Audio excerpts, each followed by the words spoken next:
Hello dears, welcome to English classes at Radhika Rinesh. C.V. Raman as a Science Communicator 2.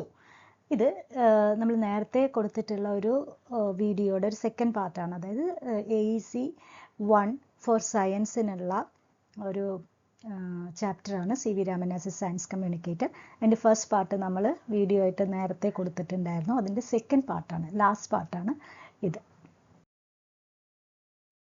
Dual role as a scientist and communicator. നമ്മൾ പറഞ്ഞിരുന്നു he was a scientist and communicator എന്ന്. എങ്ങനെയൊക്കെയാണ് അയാൾ, അതായത് നമ്മുടെ C.V. Raman ഈ മേഖലകളിൽ വളരെ പ്രശസ്തനായിരുന്നത് അല്ലെങ്കിൽ പ്രഗത്ഭനായിരുന്നത് എന്നാണ് നമ്മൾ പറയുന്നത്. He was an accomplished scientist. നമുക്ക് എല്ലാവർക്കും അറിയാം, he was a physicist. Nobel prize ഒക്കെ കിട്ടിയിട്ടുണ്ട് അല്ലേ. accomplished scientist ആണ്. effective communicator. അദ്ദേഹത്തിൻ്റെ കണ്ടുപിടുത്തങ്ങളും അതുപോലെ തന്നെ അദ്ദേഹത്തിൻ്റെ സയൻറ്റിഫിക് അറിവുകളും കോൺസെപ്റ്റുകളും എല്ലാം പബ്ലിക്കിലേക്ക് എത്തിച്ചിരുന്നു. എങ്ങനെയൊക്കെയാണ്?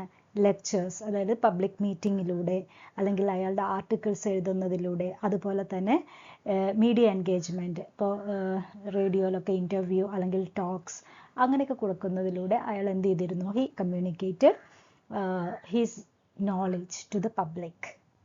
എന്തിനായിരുന്നു എന്ന് പറഞ്ഞിട്ടുണ്ട്? ഫ്യൂച്ചർ ജനറേഷനെ ഇൻസ്പയർ ചെയ്യാനായിരുന്നു അത്. ഇനി കമ്മ്യൂണിക്കേറ്റർ, ടീച്ചർ, സയൻറ്റിസ്റ്റ് ഒന്നും അല്ലാതെ he was A very good leader.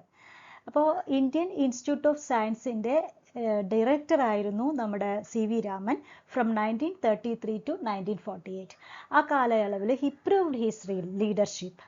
അപ്പോൾ ആ സമയത്തുണ്ടായിരുന്ന അയാൾ എന്താ പറയുക, നമ്മുടെ സയൻസിനെ അല്ലെങ്കിൽ എന്താണ് സയൻറ്റിഫിക് റിസർച്ചുകളെ നന്നായിട്ട് പ്രൊമോട്ട് ചെയ്തു.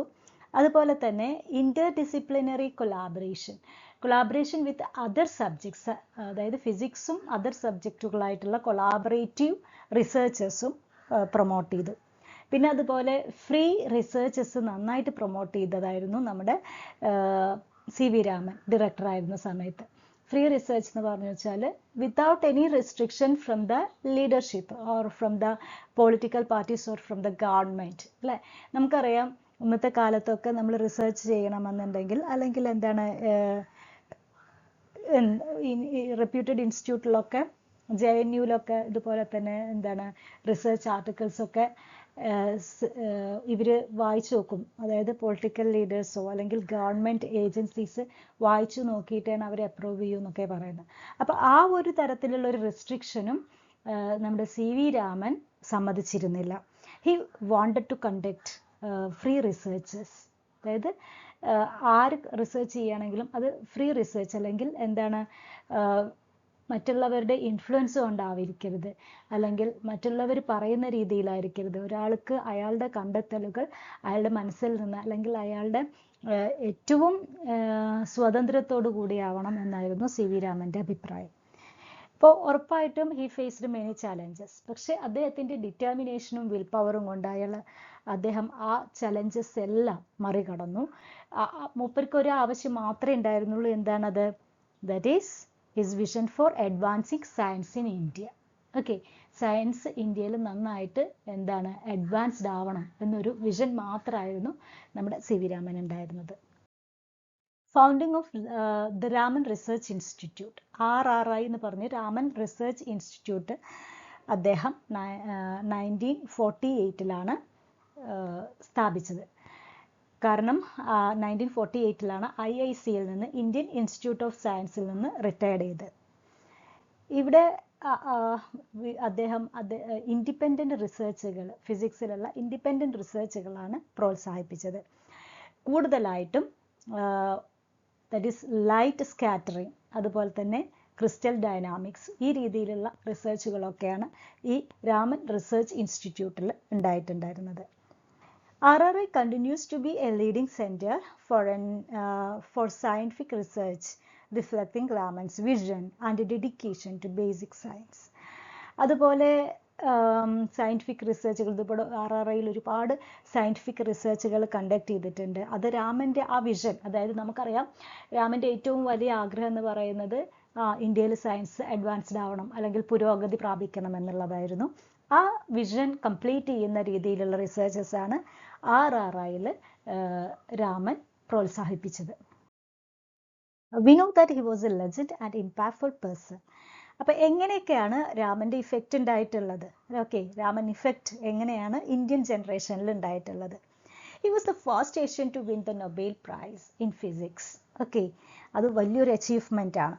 പിന്നെ Raman's work continues to inspire scientist, educators and students worldwide. Even now a lot of followers are there for Raman. അപ്പോൾ രാമന് ഇപ്പോഴും ഒരുപാട് ഫോളോവേഴ്സ് ഉണ്ട്. ഒരുപാട് ആളുകൾ രാമൻ്റെ എന്താണ് കണ്ടുപിടുത്തങ്ങളെ പറ്റി പഠിക്കുന്നു. ഇപ്പോഴും നമ്മൾ ഫിസിക്സിൽ പഠിക്കുന്നുണ്ട്. അത് അയാളുടെ വലിയൊരു അച്ചീവ്മെൻ്റ് ആണ്. പിന്നെ നമ്മൾ ഫെബ്രുവരി 28 അതായത് രാമൻ ഇഫക്റ്റ് ഒഫീഷ്യലി പ്രഖ്യാപിച്ച ഫെബ്രുവരി 28 നാഷണൽ സയൻസ് ഡേ ആയിട്ട് കോമമറേറ്റ് ചെയ്യുന്നുണ്ട്. In order to commemorate CV Raman and his discovery, that is the Raman effect. ഇത്രയും സമയം നമ്മൾ ഡിസ്കസ് ചെയ്തുകൊണ്ടിരുന്നത് രാമൻ്റെ മൾട്ടി ഫേസറ്റഡ് റോൾ അല്ലെ, ഒരുപാട് ബഹുമുഖ പ്രതിഭയായിരുന്നു രാമൻ. അപ്പോൾ മൂപ്പരൊരു റിസർച്ചറായിരുന്നു, ടീച്ചറായിരുന്നു, സയൻസ് കമ്മ്യൂണിക്കേറ്റർ ആയിരുന്നു അല്ലേ. ഈ എല്ലാ രീതിയിലും മൂപ്പര് വളരെ ഗ്രേറ്റ് അച്ചീവ്മെൻ്റ് ആണ് തൻ്റെ ജീവിതകാലത്ത് നടത്തിയത്.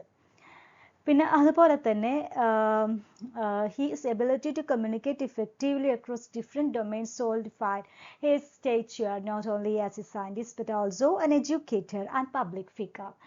പിന്നെ ഈ രീതിയിലുള്ള ഒരു ബഹുമുഖ പ്രതിഭ, അതായത് അയാളുടെ ability to communicate, he's a very good communicator, that is very important.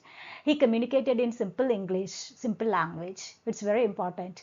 അപ്പോൾ അങ്ങനെ അയാൾ കമ്മ്യൂണിക്കേറ്റ് ചെയ്തത് കൊണ്ട് തന്നെ ഒരുപാട് ഫോളോവേഴ്സ് ഉണ്ടായി. അതുപോലെ തന്നെ he was a public figure.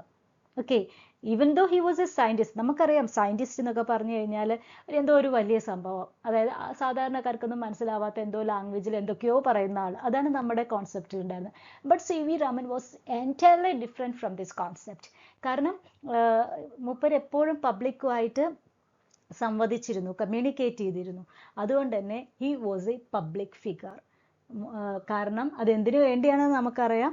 He wanted to inspire the future generation. The future generation എന്ന് പറയുന്നത് എവിടെ നിന്നാണ്? പബ്ലിക്കിൽ നിന്നാണ് വരുന്നത് എന്ന് മൂപ്പർക്ക് നന്നായിട്ട് അറിയാമായിരുന്നു. അപ്പോൾ CV രാമൻ്റെ Raman as A communicator, science communicator എന്നുള്ള ചാപ്റ്റർ നിങ്ങൾക്ക് നന്നായി മനസ്സിലായി എന്ന് വിചാരിക്കുന്നു. ഇതിൻ്റെ ഇംഗ്ലീഷ് വേർഷനും ഉണ്ട് കേട്ടോ, ഇംഗ്ലീഷ് വേർഷൻ വീഡിയോ ഉണ്ട്. ഇത് കണ്ടതിന് ശേഷം അതും കൂടെ ഒന്ന് കാണാം. Because you have to write exams in English. Okay. അപ്പോൾ ഓക്കെ, താങ്ക് യു. കണ്ടതിന് നന്ദി. Thank you. Bye bye.